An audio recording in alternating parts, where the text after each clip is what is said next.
Olá, eu sou o professor Marco Túlio e essa aula de hoje é a segunda aula relativa ao nosso estudo sobre lógica de programação. Pois bem, na primeira aula nós vimos os fundamentos da lógica de programação. Falamos sobre muitas coisas, inclusive os próprios operadores aritméticos que são alvo desta aula de hoje também. Porém, essa aula de hoje ela tem outra finalidade, né? Ela vai mostrar as aplicações práticas, algumas, dos operadores aritméticos e vai mostrar também como nós construímos o algoritmo, nossos algoritmos no VisualG, no Visual G, que eu mencionei na aula passada. Na descrição deste vídeo eu vou colocar todos os links para baixar tudo, né? Baixar o Visual G, inclusive o link que eu achei na internet foi da versão 3.0, que é uma versão melhorada. Eu uso a 2.0 ainda, para mim funciona bem, mas não faz muita diferença não. Também coloquei o link para baixar o manual do VisualG, né? Para se você quiser se aprimorar mais, tirar alguma dúvida, embora você possa me escrever, não tem problema algum, mas o manual do VisualG também vai estar disponível. E também vou colocar o link do Pseudocode, né? O pseudocode ele serve para você construir algoritmos muito similares ao que a gente constrói no VisualG, só que você vai construir isso para Android, né, para celular. Muita gente não tem mais computador, notebook, mas todo mundo tem celular, né? Então esses links estarão disponíveis no fim da aula na descrição do vídeo. Tá bom? Inclusive o link do manual do Visual está no meu ForShare, não tem problema não, disponibilizei lá. Enfim, o objetivo não é nos aprofundarmos, né, no conhecimento do VisualG, não é isso. O VisualG está sendo usado por nós como uma forma, como um mecanismo de nós conseguirmos criar os nossos algoritmos e fazer esses algoritmos rodarem em um ambiente computacional, né? Que seja um celular, que seja um notebook, que seja um computador, porque a gente não tem que escrever isso à mão, certo? Então é só isso. O que mais tem aí é gente explicando como é que o VisualG funciona. E para isso tem um manual, é só você ler, uma questão de leitura, né? Uma questão de interpretação de texto e nada além disso. Correto? Então o nosso objetivo aqui não nos aprofundarmos, né, em como é que o VisualG funciona. Para isso você lê o manual. O objetivo aqui é a gente treinar a programação, né, a criação, a construção de algoritmos usando o VisualG, porque é um aplicativo muito bom. Ele serve para isso e ele é muito bom. Então vamos lá, gente. Só relembrando os operadores aritméticos, né, com um adendo aí de mais dois. Né? A gente tem aqui os operadores, né, a atribuição, embora que a atribuição no visual que seja um pouco diferente do sinal de igual, mas já vamos ver isso. Então, o sinal de igual para quase todos os algoritmos significa atribuição, já vimos isso. O sinal de soma, o sinal de subtração, de multiplicação, da divisão.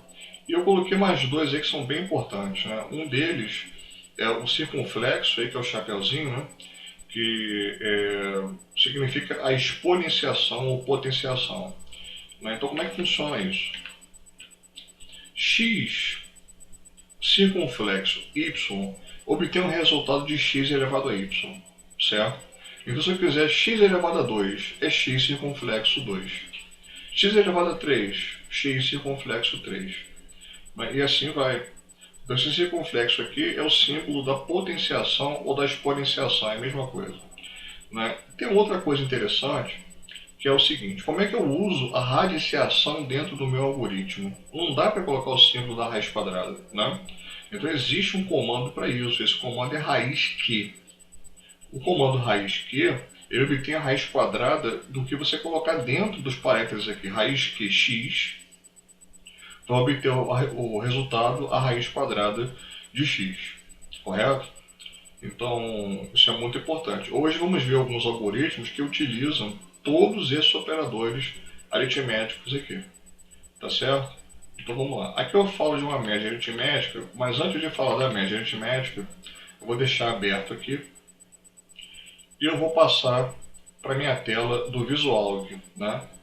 Bem, o meu objetivo também não é escrever, ficar escrevendo, gastar o meu tempo, o nosso tempo, escrevendo aqui em tempo real os códigos, né? Isso consome muito tempo e não é nada prático. Então eu já fiz esse código aqui, eu já fiz esse algoritmo. E para entender, a gente vai falar linha por linha, mas ideal seria se você, depois dele feito, depois dele compreendido, analisado aqui por nós, você desse uma pausa no vídeo e tentasse reconstruir isso você mesmo, né? Você pausa o vídeo e tenta reconstruir, certo? Porque a prática ela é fundamental para essas coisas funcionarem, né? Mas então vamos analisar esse algoritmo. Aqui é a tela principal do Visual, eu já baixei, instalei, eu tenho aqui há muito tempo. E o algoritmo, ele sempre começa com a palavra algoritmo mesmo, né? E depois vem a declaração de variáveis, que é o trecho chamado var. Depois tem início e fim algoritmo, que é nesse inteirinho, nesse meio do caminho, que você vai escrever de fato tudo aquilo que você quer que o seu algoritmo faça. Então, qual é o nome desse algoritmo? Bom, o nome desse algoritmo é nome mesmo, né? Então aqui eu digito o algoritmo e dentro das aspas o nome dele, que é nome. Isso aqui vai ser compilado, vai ser processado? Não, não vai. Vai ser interpretado, compilação e interpretação são coisas diferentes, depois a gente fala. Não, não vai. Isso aqui é só por uma questão de organização, né? Da mesma forma que tudo aquilo que está dentro aqui, depois das duas barras, é comentário, certo? Então, esses comentários também não vão ser interpretados pelo visual, não vão ser processados por ele. Isso aqui também é uma questão de organização. Então, por exemplo, né, qual é a função desse algoritmo? Esse algoritmo, a função dele é ler um nome e exibi-lo. Bem óbvio, né? Quem é o autor? Sou eu, a data está aqui, e aqui começa a sessão de declarações. Eu vou repetir tudo isso aqui depois das duas barras, é comentário, tá? Basta você colocar isso para ficar com o código organizado. Faz parte da boa programação, né? Você organizar, documentar o seu código, porque um código de 15 linhas é muito óbvio, dedutivo, né? É bem óbvio isso. Um código de 1000 linhas, nem sempre. Então, quanto mais você colocar comentários dentro do seu código, sei pouca gente fala, mas a minha experiência diz isso, né? Quanto mais você comentar o código, mais fácil fica de você fazer a manutenção dele depois. Ou até mesmo uma outra pessoa. Se o código-fonte não for da sua propriedade, for da empresa para a qual você está trabalhando, por exemplo, isso provavelmente vai passar por uma manutenção algum tempo depois. E pode não ser você a pessoa que vai fazer isso. Então, programar também é documentar. Aliás, é principalmente documentar. Certo, gente? Isso é fundamental. Bem, aqui começa um trecho chamado var. Esse trecho var é o trecho da declaração das minhas variáveis. Aí você para e pensa, o objetivo é ler um nome e exibir esse nome. De quantas variáveis eu preciso? Lembra do conceito de variáveis? Um espaço na memória que é reservado, que é alocado para você fazer alguma coisa com ele? Bom, a princípio eu preciso de uma variável só. E não querendo ser redundante, essa variável se chama nome também. Eu defini assim. Então o programa é nome, é para ler um nome, a variável é nome, tudo parece ser nome, mas é porque a coisa é bem intuitiva. Então eu declarei uma variável nome, e qual é o tipo dela? O tipo dela é caractere. O que é o tipo caractere? Vai suportar string, vai suportar frases, textos, palavras, letras, qualquer coisa desse tipo. Então um nome é uma variável do tipo caractere, certo? Então aqui está declarado uma variável nome e o tipo dela é caractere. Bem, começamos aqui o algoritmo com a palavra início. Isso tudo é bem óbvio. Quando você escreve dentro do Visual, dentro do pseudocode, já aparece isso aqui. Inclusive o pseudocode já abre, o Visual também. Já abre uma aba de algoritmo já com essa estrutura já pronta. Fica bem mais fácil. Mas o algoritmo começa com a palavra início. Logo em seguida, eu tenho aqui um comando, uma linha de comando, que é escreva, digite o seu nome. Vamos analisar essa linha rapidamente. O comando escreva é um comando de entrada e saída. Nesse caso aqui, aliás, o comando da classe de comando de entrada e saída. Ele é um comando de saída. E o leia logo abaixo é um comando de entrada. O escriba faz o quê? Ele joga alguma coisa na tela, ele exibe alguma coisa na tela do computador, do celular, enfim. E essa coisa está dentro desses parênteses aqui. Observem que todos os comandos, né, eles abrem e fecham parênteses na maioria das vezes. 99% das vezes, sim. Então, o escreva não é diferente disso. Então, abre parênteses e fecha parênteses lá no fim, certo? Pois bem, por que estas aspas aqui? Porque quando eu quero que aquilo que eu quero que apareça na tela é exatamente o que eu estou digitando aqui dentro do programa, dentro do algoritmo, eu preciso colocar chaves, aliás, aspas, né? Então, por exemplo, eu quero que apareça exatamente isso. Digite o seu nome, dois pontos, espaço.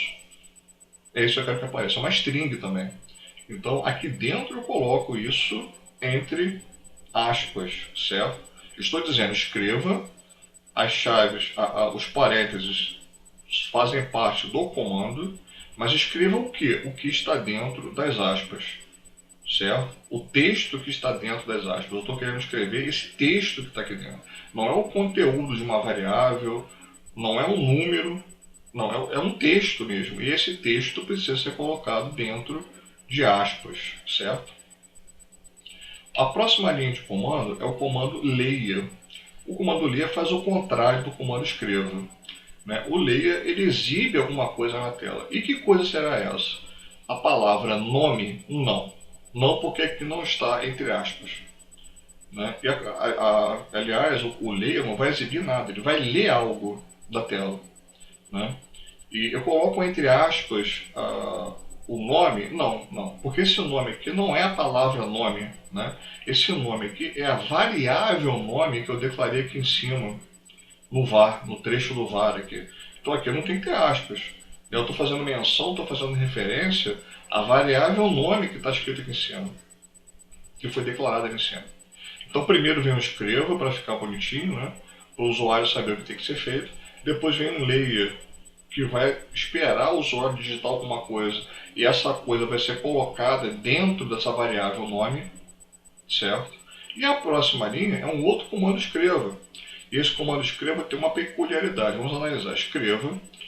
O nome digitado foi dois pontos, espaço e fecha aspas, que é abrir aqui no começo. Tá? Então esse abre e fecha aspas aqui é a mesma coisa daquele primeiro comando escreva lá. Eu quero que esse texto aqui apareça na tela do jeito que ele está escrito aqui. Por isso as aspas. O nome digitado foi, vai aparecer exatamente isso. Só que eu quero também que depois desse texto, o nome digitado foi, eu quero que depois desse texto apareça aquilo que o usuário digitou. Mas isso que o usuário digitou está dentro da variável nome, certo? Essa variável nome, vou repetir, ela foi declarada aqui em cima no var, foi lido algo para dentro dela neste comando layer, e aqui neste último comando escreva, o penúltimo, eu quero exibir o que está lá dentro dessa variável. Então depois aqui do meu texto, o nome digitado foi, fecha aspas, vírgula, e eu coloco a variável nome. Percebam que não vai aparecer a palavra nome. Não vai aparecer o nome digitado foi nome, não vai aparecer isso. Isso aconteceria se esse nome aqui estivesse dentro das aspas. E não é isso que eu quero. Eu quero que apareça o conteúdo da variável nome, certo? São coisas diferentes.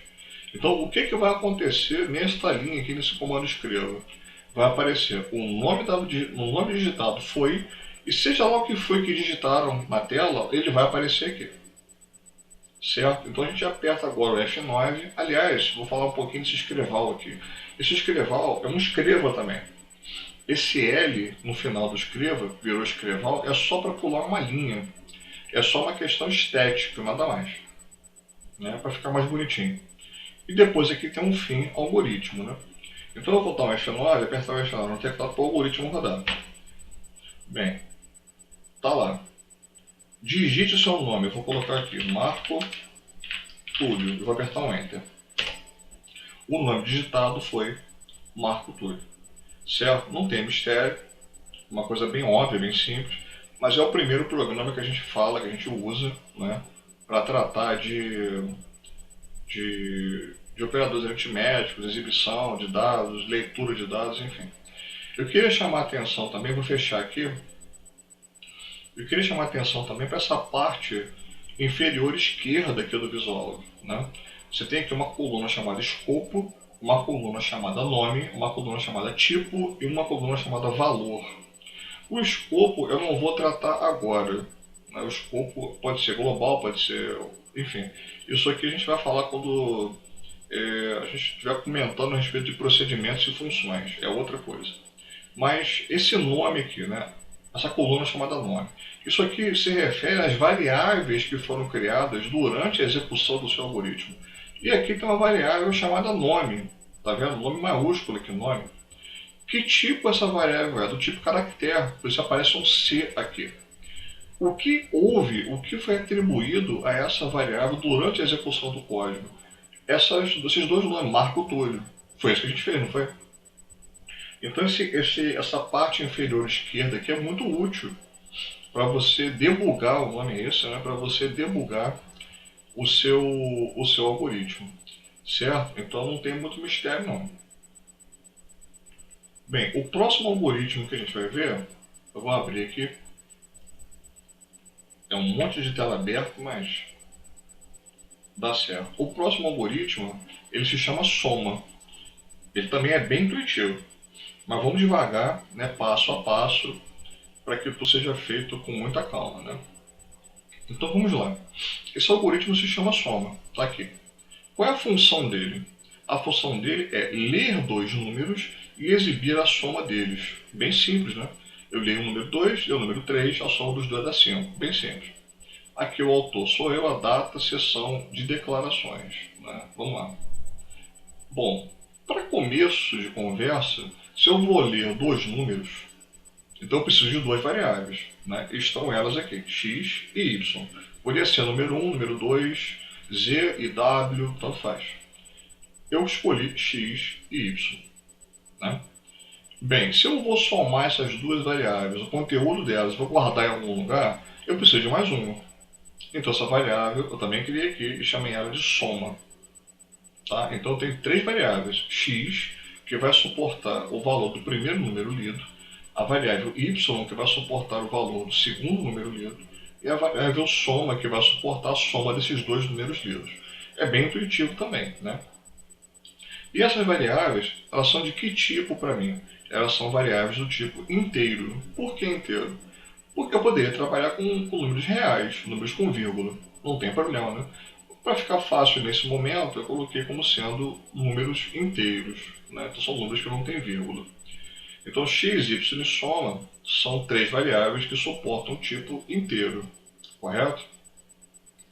Bem, aqui eu começo o algoritmo, né? Início, e vamos ao nosso escreva para ficar bonitinho. Escreva, digite o primeiro número.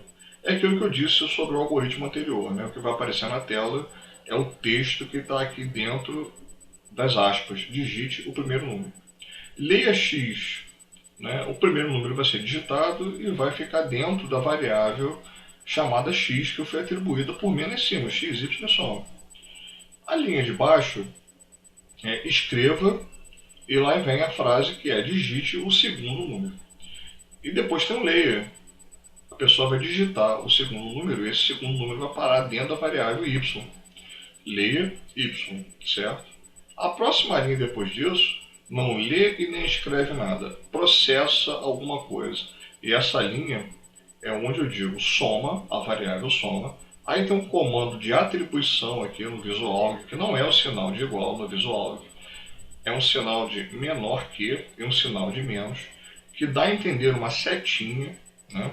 Então soma recebe, assim que se fala, soma recebe x mais y, certo? O que vai acontecer aqui? O conteúdo da variável x vai ser somado com o conteúdo da variável y e esse resultado vai ser atribuído à variável soma. Certo? Não é nada difícil. É uma questão até de bom senso. Por último, nós temos um comando escreva, né, onde, de forma similar ao algoritmo anterior, acontece isso aqui. A soma dos dois números é, vírgula, e a variável soma aqui. Do mesmo jeito que foi feito com a variável nome no outro algoritmo, certo? O que vai aparecer é a soma dos dois números é, e vai aparecer a soma, o conteúdo da variável soma, e não a palavra soma, certo? Se eu quisesse que aparecesse a palavra soma, eu colocaria isto dentro, esse soma, dentro das aspas. Mas não é isso que eu quero, não faz nem sentido isso. Eu quero que o conteúdo da soma apareça, né? Vamos lá, F9. Apareceu a telinha aí. Digite o primeiro número, 2. O segundo número, 3. A soma dos dois números é 5. Por fim da execução, fecha a janela para retornar ao visual, certo? Sem maiores complicações. Né? Vamos analisar aqui embaixo o escopo, o nome, o tipo e o valor. O escopo é global por enquanto. Olha, nome, 3 variáveis, x, y e soma. O tipo das variáveis dessa vez, x é inteiro e y é inteiro e soma é inteiro e. Quais são os valores que foram atribuídos a essas variáveis durante a execução do algoritmo? X recebeu 2, y recebeu 3 e soma recebeu 5. Foi exatamente o que foi digitado, foi processado e o que apareceu na tela. Certo? Então eu repito, aqui à esquerda, canto inferior esquerdo, é muito importante observar isso, muito importante, para que a gente tenha noção, né, do que está acontecendo com relação às variáveis que nós estamos usando, né? Certo? Vamos passar agora para um outro algoritmo chamado de operações aritméticas. Só dando sequência a esse entendimento dos operadores aritméticos e suas aplicações, algumas poucas aplicações. Qual é o propósito desse programa chamado que eu intitulei Operações Aritméticas? Bem, qual é a função? Tá aqui. Ler dois números e exibir o resultado das 4 operações aritméticas básicas efetuadas entre eles. Né? Ou seja, eu vou somar esses dois números, subtrair, multiplicar e dividir. E vou exibir esses resultados na tela. Né? Então vamos lá. var, variáveis. Aqui tem um negócio diferente. Vamos analisar. Bem, no que diz respeito à soma, a multiplicação e a divisão, aliás, soma, subtração e multiplicação, eu posso declarar essas variáveis como inteiros, percebem? Né? Subtração, multiplicação para dois números inteiros vai dar um número inteiro. Porém, para divisão, eu posso ter um número com vírgula, eu posso ter um número real. Então, a variável que eu vou usar para divisão tem que ser uma variável real para não correr o risco de dar erro no código. Né? Eu posso ter um número quebrado e quando eu tentar atribuir esse número a uma variável inteira, vai dar erro. Então, o que eu fiz aqui? Eu declarei primeiro as variáveis x e y, que são os números que vão ser lidos. Depois a variável soma, para guardar a soma desses dois números. Depois a variável subtração, repare, sem tio, sem acento, sem nada, que vai guardar a subtração desses dois números. E depois a variável multiplicação, que vai guardar a multiplicação dos dois números. Essas variáveis todas, elas são do tipo inteiro, certo? Poderia ser real? Poderia, mas eu preferi colocar inteiro. Porém, a variável que eu chamei de divisão, que vai suportar a divisão desses dois números x e y, ela é do tipo real, certo? Como eu disse, se eu dividir 2 por 3, eu vou ter um número real, não um número inteiro. Então, como ela é diferente das outras, eu tive que apertar um Enter aqui e colocar a atribuição, a declaração dessa variável na linha de baixo, porque ela tem um outro tipo, certo? Então, vamos lá. Vou colocar aqui no início, né? Início do algoritmo. Primeiro de tudo, ler os dois números, né, onde vou fazer depois as operações aritméticas com eles. Então, primeira linha, escreva, digite o primeiro número. Leia x. Isso aqui está bem claro, bem óbvio, né? Então, nesse momento, o número vai ser lido e esse número vai ser guardado dentro da variável x. correto? Depois a próxima linha é escreva, digite o segundo número. A mesma coisa vai acontecer, vai ser guardado dentro da variável y, certo? E esse conjunto de linhas aqui embaixo não escrevem nem leem nada. São apenas processamentos daquilo que eu acabei de ler. Então, a primeira linha, depois desse layer, é a seguinte: soma recebe x mais y. Bem óbvio, né? A variável soma vai receber o conteúdo da variável x somada com a variável y. A próxima linha é uma subtração. A variável que eu chamei de subtração vai receber, o sinal de atribuição aqui, o conteúdo das variáveis x subtraída de y, x menos y, certo? A próxima linha é a variável multiplicação vai receber o conteúdo da variável x multiplicada pela variável y, certo?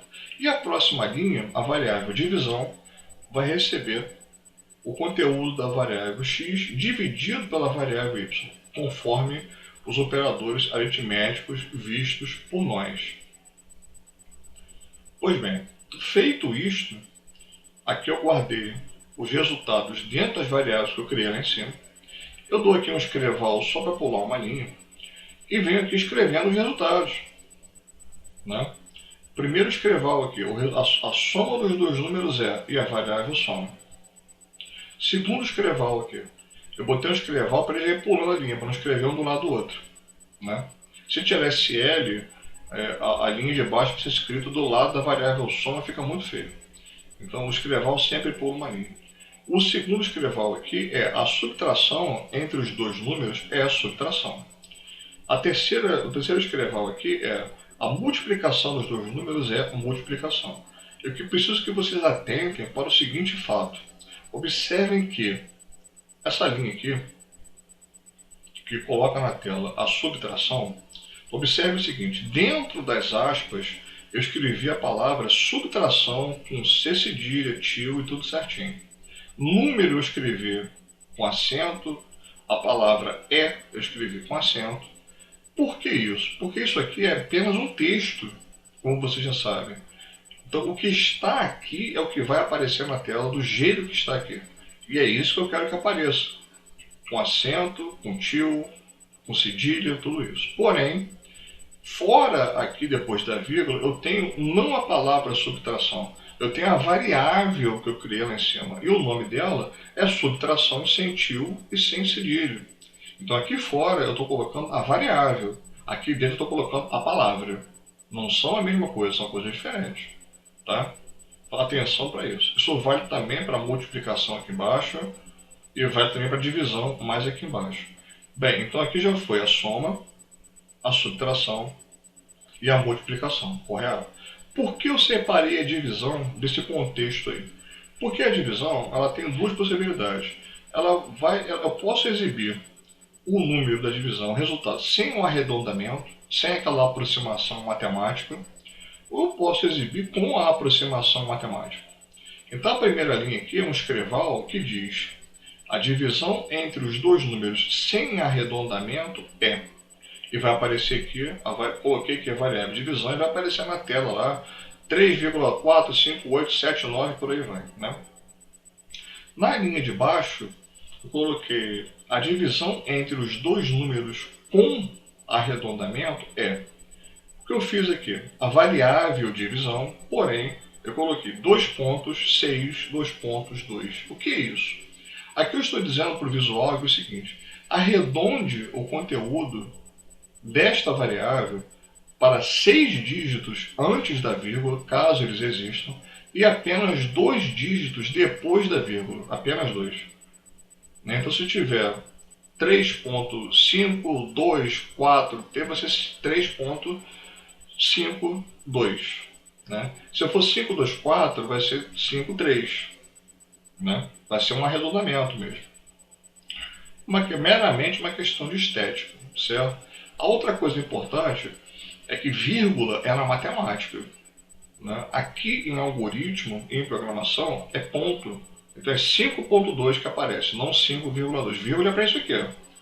Como está aqui, para separar a string da variável no comando escreva. Certo? Vamos ver se funciona? F9. digite o primeiro número. Vou botar aqui 2. Digite o segundo número. Vou colocar aqui 3. O que aconteceu? A soma dos dois números é 5, conforme a gente esperava. A subtração entre os dois números é menos 1. Certo? 2 menos 3, menos 1. A multiplicação dos dois números é 6. A divisão entre os dois números sem arredondamento é 0,66666, quase uma dízima periódica, né? Não é por causa do 7 lá no final. Mas eu quero arredondar isso. A divisão entre os números com arredondamento é 0,67. É aquela situação que eu coloquei ali no último escrivão, certo? Então esse algoritmo proporciona esse resultado aí. Veja que a coisa ficou arrumadinha, bonitinha, ficou tudo certo. Beleza? Vou fechar aqui. E observando aqui o canto inferior esquerdo, as respostas que apareceram na tela, ou seja, o conteúdo das variáveis estão aqui, né? X, Y, soma, subtração, multiplicação, divisão, inteiro, tudo I. Mas a divisão é R, certo? A divisão foi real. O valor, o tipo de dado da variável divisão é o tipo real. E aqui na coluna valor estão aqui os valores que foram atribuídos a essas variáveis. Observe que a divisão ela tem 0,66667, né? Mas tudo funcionou, certo? Vamos abrir o outro, mas antes de falar sobre o outro, eu vou abrir já. Mas antes de falar sobre ele, que se chama média aritmética, eu vou voltar naquele assunto da média aritmética. O que é a média aritmética? Para a gente ter conhecimento de causa do que está fazendo, né? Então vamos lá. O que é média aritmética? Então, esse outro algoritmo calcula uma média aritmética. Primeiro vamos ao conceito disso, as coisas têm que fazer sentido, né? Então, o que é a média aritmética? A média aritmética é uma das medidas de centralidade. Ela resulta na divisão entre a soma dos números e uma lista e a quantidade de números somados. Então, para quem não sabe o que é média aritmética, ela é isso. Então, esse M aqui é o símbolo da média, né? Tem a média aritmética, tem a média ponderada, mas eu não vou entrar nesse mérito. Então, o que é o conceito matemático da média aritmética? O conceito da média é, eu tenho, por exemplo, 5 números, N1, N2, N3, N4 e N5. O que é a média aritmética desses 5 números? É a soma deles dividido por 5. Né? Isso é a média aritmética. Se fossem 10 números, é a soma dos 10 dividida por 5. E se fossem 3 números, a soma dos 3 dividido por 3. Então sempre é a soma da quantidade de termos pela divisão, a soma dos termos pela divisão da quantidade deles. Né? São 5 números, eu somo 5 e divido por 5. Certo? Então isso é média aritmética. Certo? Então, voltando lá para o VisualAlg, vamos ter que em algum momento produzir alguma coisa que tenha essa cara aí, né? Essa soma desses números e a divisão pela quantidade deles. Vamos lá então, vamos ver? O nome do programa é média aritmética. Né? Qual é a função? Neste caso aqui é ler 4 números e exibir a média aritmética deles. Né? Autor sou eu, data e tal, muito bem. Aqui está a declaração de variáveis N1, N2, N3 e N4 e média. N1, N2, N3 e N4 são os 4 números que serão lidos, né? E a variável média vai suportar o valor da média desses 4 números. Eu coloquei tudo real porque pode ser, eu presumi que a pessoa possa digitar 2,5, entendeu? Pode ser. Então, vamos lá para o início, né? Como são 4 números a serem digitados, então eu vou ter que ter 4 escrevas e 4 leias, né? Então, o primeiro escreva, o primeiro leia, o segundo escreva, o segundo leia, o terceiro e o quarto. Vamos lá, o primeiro escreva, digite o primeiro número. Leia N1, certo? Nenhum mistério. Depois vem, digite o segundo número. Leia N2. Depois escreva, digite o terceiro número. Leia N3. Digite o quarto número. Leia N4. Bom, já li os quatro. Essa linha aqui, ela faz a conta, calcula a média, conforme o slide que eu acabei de mostrar para vocês, né? Aquela soma dos quatro termos e a divisão pela quantidade deles. Não foram quatro números que foram lidos? Então a divisão aqui tem que ser por 4. Não é uma soma dos quatro números, então está aqui. N1 mais N2 mais N3 mais N4. Isso tudo vai dentro da variável média. Porém, atenção para o seguinte. Se eu tirar esses parênteses aqui nesta soma, a prioridade pode ser invertida. Pode ser que o visual some N1 mais N2 mais N3, depois divida N4 por 4 e depois some tudo isso. E não é isso que eu quero. Eu quero que primeiro seja somado o conteúdo desses quatro números e depois o resultado desta soma seja dividido por 4. Então cuidado e coloquem o parênteses para priorizar as suas operações aritméticas dentro do seu código. Isso vale para qualquer linguagem de programação, independente de ser algoritmo, visual ou qualquer coisa. Então aqui está N1 mais N2 mais N3 mais N4, entre parênteses, e tudo isso dividido por 4. Na prioridade, soma, depois divide. Escreval para ficar bonitinho, polir a linha, né? Escreval de novo. A média sem arredondamento já vimos isso, né? E embaixo, a média com arredondamento é média 6,2.2. Então, vamos ver como isso funciona. F9. Digite o primeiro número. 1. O segundo é 2, vou chutar aqui. O terceiro é 3, o terceiro é 4. A média sem arredondamento é 2,5. E a média com arredondamento é 2,50. Casualmente, a média sem arredondamento deu um número que não é uma dízima. Deu 2,5 mesmo. Então podia ter dado 2,53478, mas deu 2,5. Com arredondamento, como eu forcei uma situação para que aparecessem duas casas decimais depois da vírgula, ou melhor, do ponto, apareceu o zero aqui, 5, 0. Certo? Mas só porque eu forcei aquela situação na outra linha ali. Certo, pessoal? Então, funciona. Então, esse algoritmo é a aplicação prática do conceito da média aritmética. Esse algoritmo calcula a média aritmética. Qualquer coisa, basta ter esse algoritmo guardado e mudar para você aplicar dentro de qualquer código que você tenha. Isso aí calcula a média. Certo? Bem simples, né? Bem funcional. Vamos ver o próximo. O próximo é bem interessante também. Mas para tratar do próximo, eu queria, eu vou já abrir ele aqui, mas eu queria falar alguma coisa sobre isso, sobre esse conceito aí de velocidade média. Né? É interessante, nós vimos isso aí no segundo grau, no ensino médio, física, primeiro ano do ensino médio. Então aqui existe um algoritmo, eu fiz um que calcula a velocidade média de um objeto. É a aplicação prática da divisão, da subtração. Né? Então, primeiro vamos ver o que é a velocidade média para que as coisas tenham sentido. A velocidade média é a grandeza que calcula a rapidez do deslocamento de um corpo em um espaço de tempo. A velocidade média é a divisão entre o caminho percorrido e o intervalo de tempo necessário para percorrer esse caminho.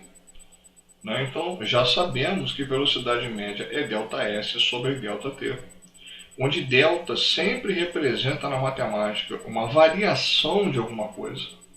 Delta é sempre isso. Né? Então, ΔS é a variação do espaço percorrido, ΔT é a variação do tempo gasto para percorrer esse espaço. Por exemplo, né, um carro sai do espaço zero, determinei como sendo 0 metros, e ele vai até o espaço 100 metros, e, portanto ele percorreu 100 metros. Por quê? Porque espaço final, que é 100, menos espaço inicial, que é 0, dá 100. Então ele percorreu de 0 a 100, ele percorreu 100 metros. Só que ele sai desse espaço em um tempo zero também. E ele chega nos 100 metros com 10 segundos de diferença. Então ele sai com 0 segundos e chega lá com 10 segundos. Então o tempo final menos o tempo inicial dá 10 segundos menos 0 segundos. Ele gastou exatamente 10 segundos. Então isso quer dizer que ele percorreu 100 metros em 10 segundos. Certo? E a velocidade média é a divisão dessas duas grandezas. Correto? Isso eu estou falando não é para lecionar física aqui não, nem para transformar essa aula numa aula de física. Mas é para a gente entender o que a gente vai fazer. Porque o próximo algoritmo é o cálculo da velocidade média. Né? Então, enfim, o conceito de velocidade média é esse. Né? Agora vamos ao algoritmo. Bom, o nome do algoritmo é, como sempre, como já é de costume, né? Velocidade média. Né? Qual é a função? Calcular e exibir a velocidade média de um objeto. Autor sou eu, data e tal, muito bem. Aqui, para ficar elegante, eu declarei cada variável separadamente e coloquei do lado da declaração o que cada variável significa dentro do meu algoritmo. Percebam vocês que como aqui eu tenho uma quantidade de variáveis significativa, né, ela é muito maior do que todos os algoritmos que nós fizemos até hoje. Então eu decidi colocar isso aqui em separado. Todas elas são do tipo real. Observe também que, como são muitas variáveis, eu decidi não colocar isso N1, X, Y, N2, não. Eu coloquei o nome dela mesmo. Né? Dá mais trabalho? Dá, mas fica mais claro. Então a primeira variável se chama espaço inicial. É o SI, lá daquela fórmula. Né? E o que é? Origem do deslocamento do objeto. A segunda variável é o espaço final. É aquele SF da fórmula. E o que ela é? Término do deslocamento do objeto. A terceira variável é tempo inicial. É aquele TI da fórmula. Né? E o que ela é? Origem do tempo em que o objeto se desloca. Né? Tempo final. É aquele TF da fórmula. E o que ela é? Término do tempo em que o objeto se desloca. Então eu tenho espaço inicial, espaço final, tempo inicial, tempo final. Para ficar legal, eu criei uma variável chamada ΔS mesmo. Coloquei a palavra delta underline S. Esse ΔS é aquele ΔS da fórmula. Eu não posso colocar o símbolo do delta aqui dentro. Então eu coloquei uma variávelzinha chamada delta. Né?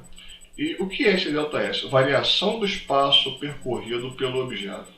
De igual forma, eu criei uma variável chamada ΔT, que é a variação do tempo gasto pelo objeto para percorrer esse espaço que foi dito lá em cima. E por fim, eu tenho uma variável com um nome grande, né, chamada velocidade média mesmo, que é a própria velocidade média do objeto.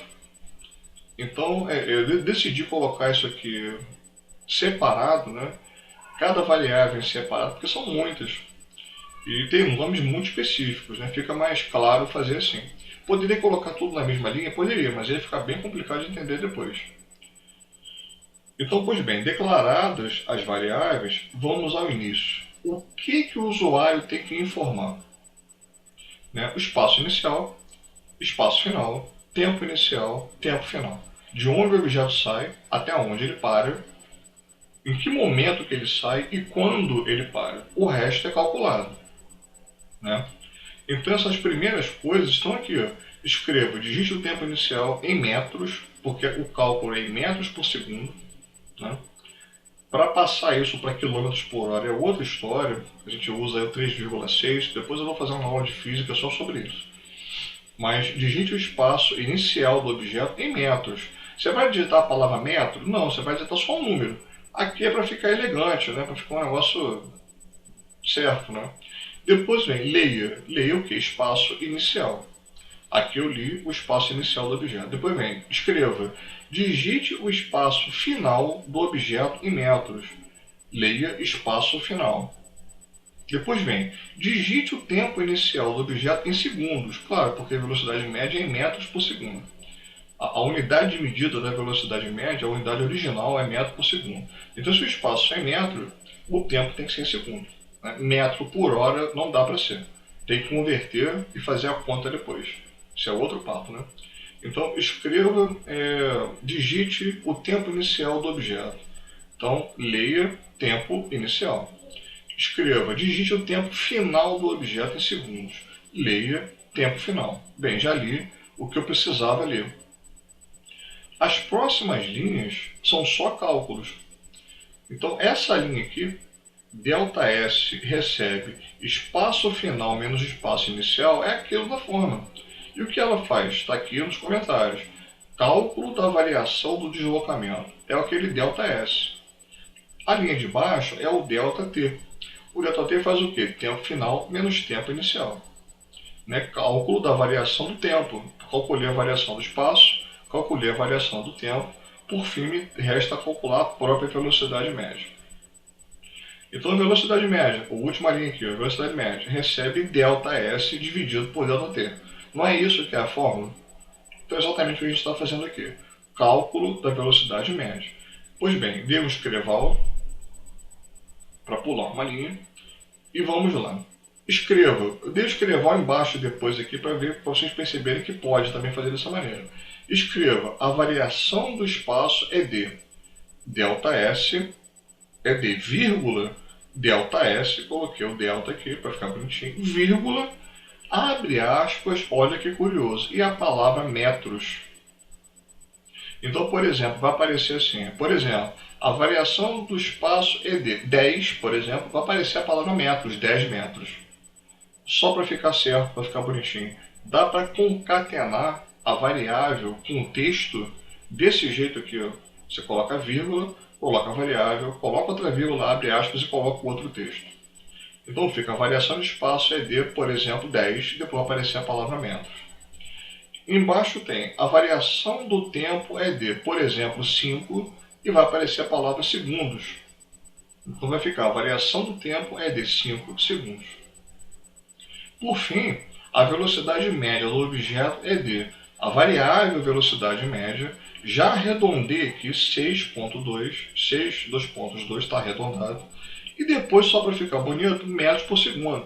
Então vai dar, sei lá, 100, 200, 15, 10 metros por segundo. Certo? Vamos ver se funciona. F9. Rodou. Digite o espaço inicial do objeto em metros. 0. Ele saiu do 0. Digite o espaço final do objeto em metros. Ele chegou em 100. Portanto, ele percorreu 100 metros. Né? Digite o tempo inicial do objeto em segundos. O cronômetro ligou no 0. Digite o tempo final do objeto em segundos. Chegou lá, ele gastou 10 segundos. A variação do tempo foi 10. Vamos ver se funciona. A variação do espaço é de 100 metros, tá certo? Ele saiu do 0, chegou no 100 e percorreu 100 metros. A variação do tempo é de 10 segundos, tá certo? Ele saiu do 0, chegou em 10 segundos, ele gastou 10 segundos. E a velocidade média do objeto é de 10 metros por segundo. Claro, porque 100 dividido por 10, né, vai dar exatamente 10. Certo, gente? Então, funciona. Não tem nenhum problema e está resolvido. Né? De uma maneira bem interessante. Olhando aqui embaixo à esquerda, mais uma vez, você tem todas as variáveis aqui, né? Do tipo real, 0, 100, 0, 10, 10, 10, está tudo certinho aqui. Então, eu estou trazendo essas aplicações aí para ficar mais fácil, né? Vamos trazer outra.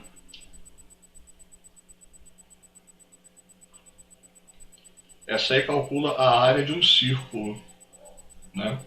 Mas vamos ver o que é a área do círculo. Antes da gente fazer, qual o operador aritmético que nós vamos usar para calcular a área do círculo? A exponenciação, certo?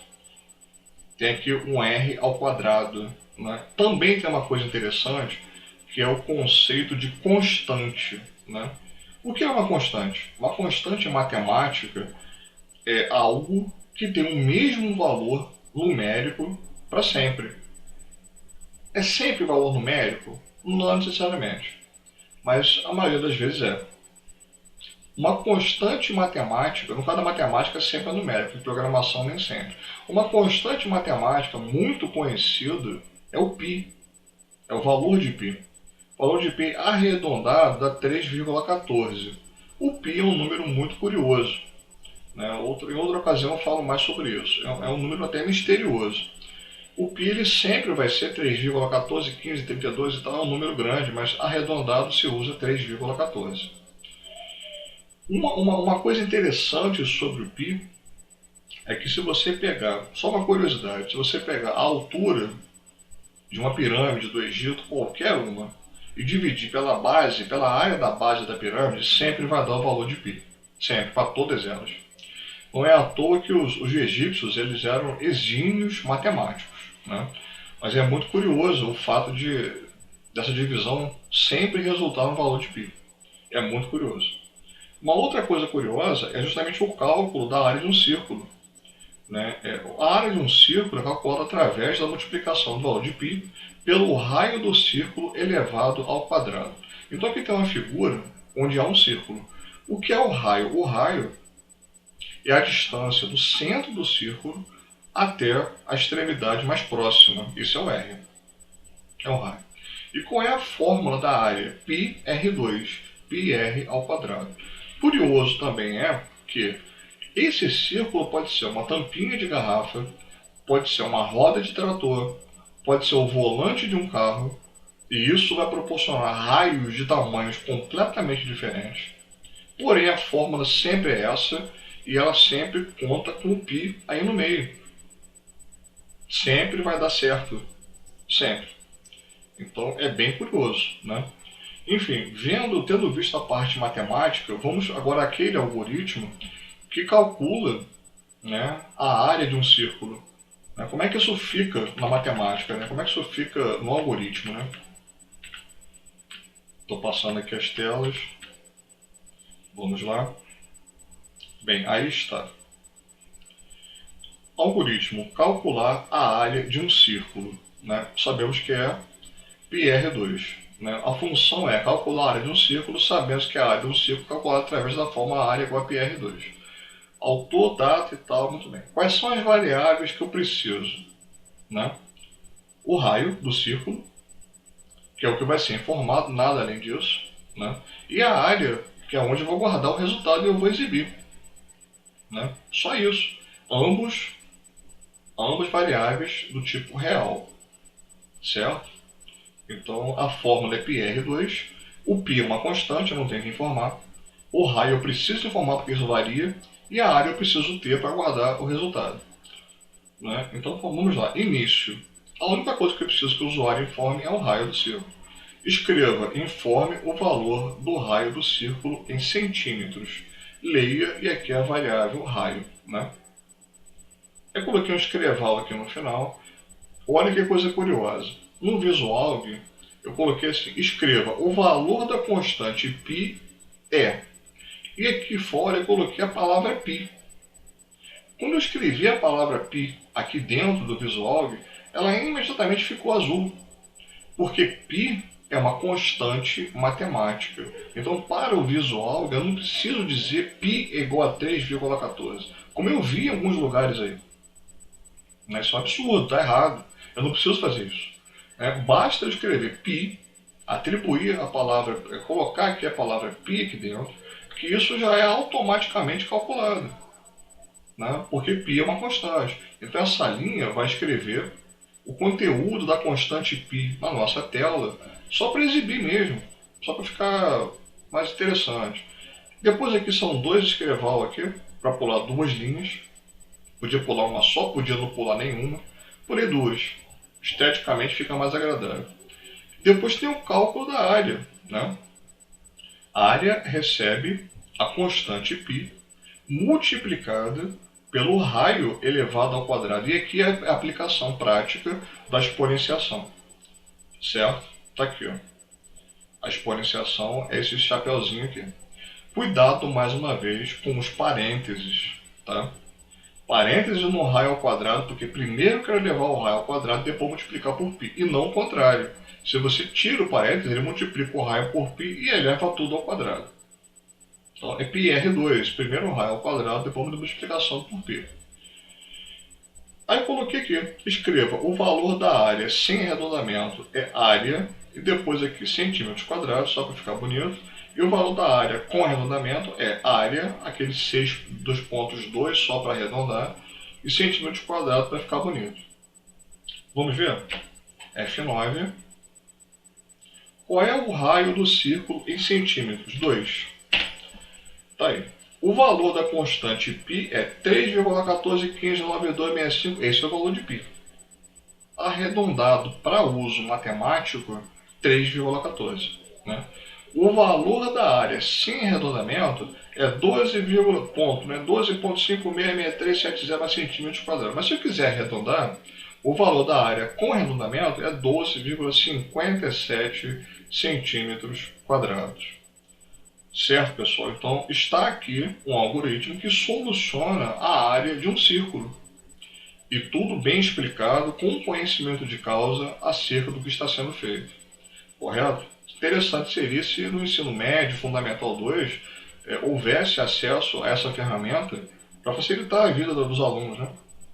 A gente calcula no papel e depois confere no visual. Né? Bom, então está feito aí. Vou fechar aqui. Aqui embaixo, no canto inferior esquerdo, tá as duas variáveis, raio e área. As duas são números reais. Não é? O valor 2 para o raio e o valor 12,56 quebrados para o valor da área. Né? Então, aí nós usamos a aplicação do exponencial. Faltou a radiciação, né? A raiz quadrada. Então, vamos ver alguma coisa que faça isso, que use a raiz quadrada. O que eu pensei em usar? O malfadado Teorema de Pitágoras. Né?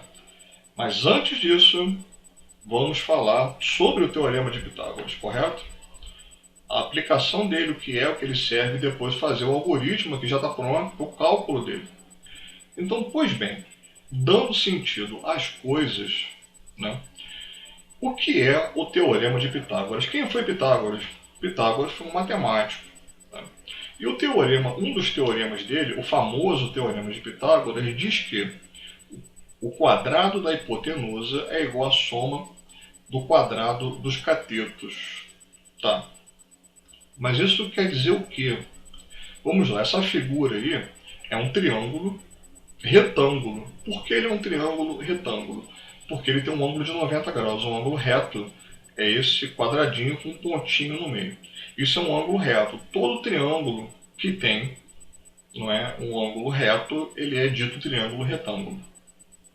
Esse triângulo retângulo, ele tem dois catetos, tem duas medidas em relação a esse ângulo reto aqui. Um cateto adjacente e um cateto oposto. Né? Então, os catetos aqui são B e C. E a hipotenusa, mencionada aqui na explicação, é a medida da distância do traço da linha da semirreta que é oposta ao ângulo reto. Então, quem é oposto ao ângulo reto? É o A, certo? O C e o B são adjacentes aqui ao ângulo reto, o C e o B. Né? E o A é oposto, então o A é a hipotenusa. Então, como é que fica a fórmula de Pitágoras? A ao quadrado, que é a hipotenusa ao quadrado, é igual a B ao quadrado mais C ao quadrado. São os catetos. Ou seja, o quadrado da hipotenusa é igual à soma dos quadrados dos catetos. Onde eu aplico isso? Já pensou numa escada de alvenaria? O B aqui seria a distância do chão até onde a escada vai chegar.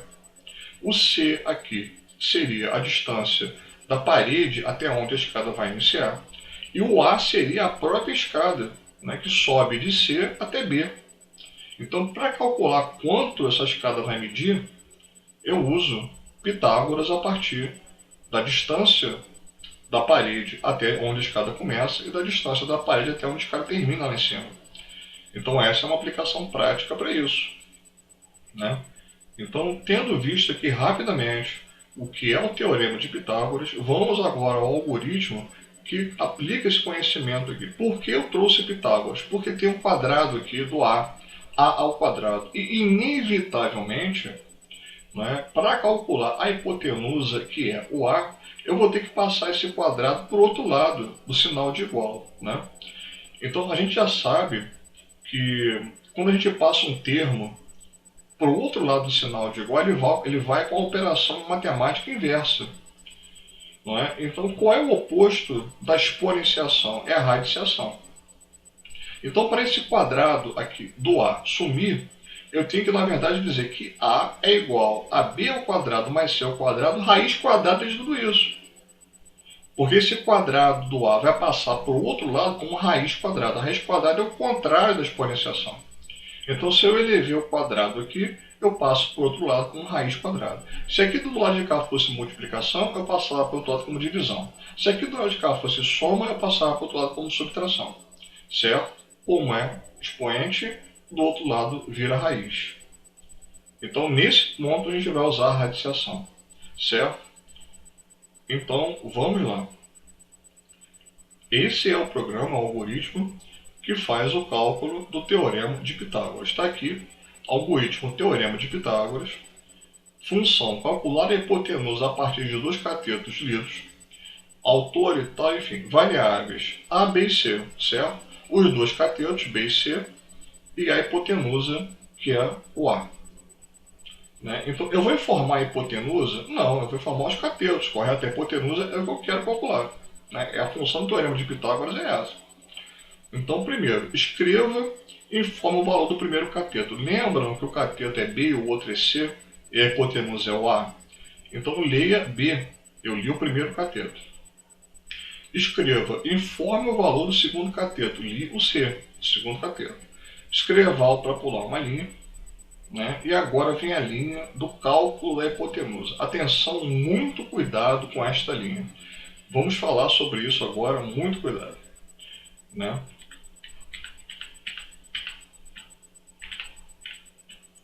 Vamos lá. A é a hipotenusa, recebe raiz Q. É aqui tudo bem, raiz Q vai calcular a raiz quadrada de alguma coisa que tiver entre parênteses. Como eu falei no começo dessa aula, né? Raiz Q vai calcular alguma coisa, abre o primeiro parênteses. O parênteses da raiz. Né? Só que eu tenho aqui dentro duas coisas.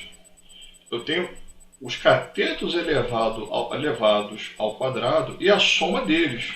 São duas coisas. Então, primeiro eu quero levar cada cateto ao quadrado, cada um, e depois somar o resultado disso tudo. Então, eu abro um segundo parênteses, B elevado ao quadrado. Primeira coisa, eu elevo o cateto B ao quadrado. Fecho o parênteses. Depois sinal de mais, porque vem a soma com a outra coisa. E a outra coisa, abro o parênteses, porque eu elevo o cateto C também ao quadrado. E fecho parênteses. Bom, o que está acontecendo aqui dentro da raiz? O que vai acontecer na prioridade? Primeiro, o visual que vai elevar, na ordem de prioridade vai acontecer isso. Elevar o cateto B ao quadrado. Segundo, ele vai elevar o cateto C ao quadrado. Terceiro, ele vai somar o resultado desses quadrados um com o outro. E quarto, ele vai tirar a raiz quadrada disso tudo.